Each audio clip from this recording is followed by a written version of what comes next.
Congenital heart defects are the defects of the heart with which the child is born.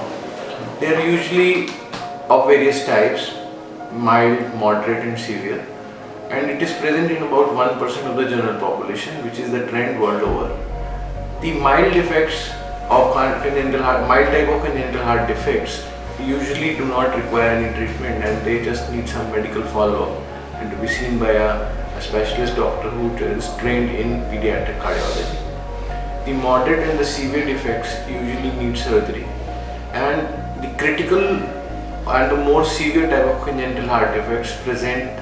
right at the birth, where child may even require surgery within few days of birth.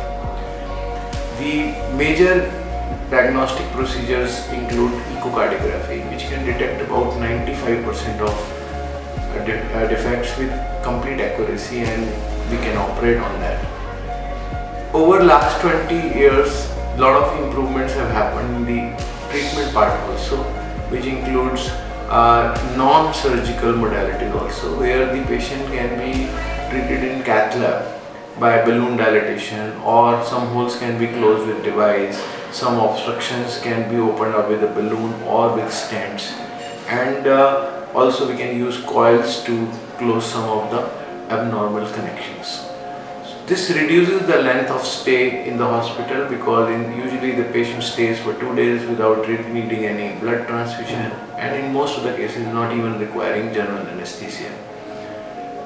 About the other defects which can be managed with surgery,